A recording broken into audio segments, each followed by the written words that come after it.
A leak test is paramount to make sure that the endoscope is watertight whenever it's used. Jonathan is going to hook up our leak tester. We have an Olympus leak tester in this kit, as well as a Pentax leak tester. This allows us to leak test multiple types of scopes. He'll pump up the scope to its necessary pressure. At that point, he'll angulate the knobs.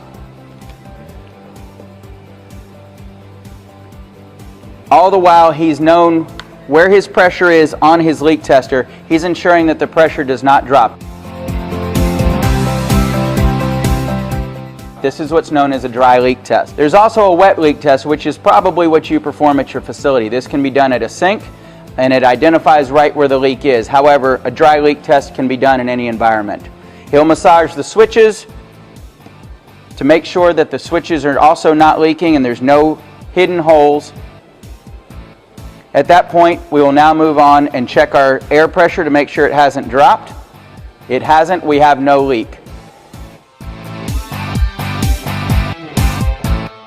Jonathan is going to take the insertion tube and run his hand all the way down the insertion tube to make sure there's no dents or dings. After he's completed that, he will then move to taking the Olympus glue band gauge, and he will run that gauge over the appropriate model, in this case a PCF. He's going to put that in the PCF. That's to ensure that the glue band is the proper size for the actual scope that it's been applied to. After that, Jonathan will take the caliper onto the insertion tube and make sure that the insertion tube is the correct tube for that particular scope.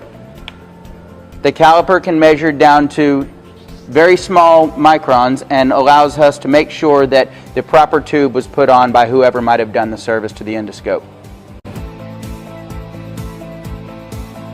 The third step in the PM process is checking the angulation. Jonathan's going to angulate the endoscope up, down, right, and left on our angulation chart to make sure the degree of angulation matches what the manufacturer's stated standards are. We can then take the angulation torque tester, and Jonathan can actually test the torque needed to angulate the scope both up and down and right and left. This allows us to make sure the angulation is not too stiff and that the surgeon or physician is getting the actual feel that they're used to getting.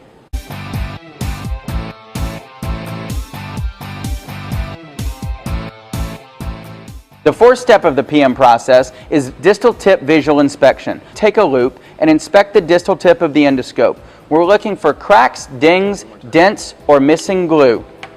This ensures the integrity of the endoscope and ensures that it can be safely cleaned. Another way to inspect the distal tip is by utilizing this device. This is a clip-on camera for your smartphone. All Flex PMI Super Kits come with this. Utilizing this tool gives you the ability to send pictures of damaged distal ends.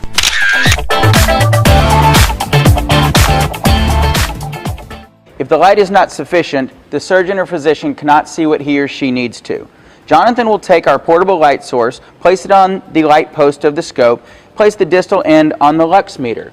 The lux meter reads the amount of light output for this particular endoscope.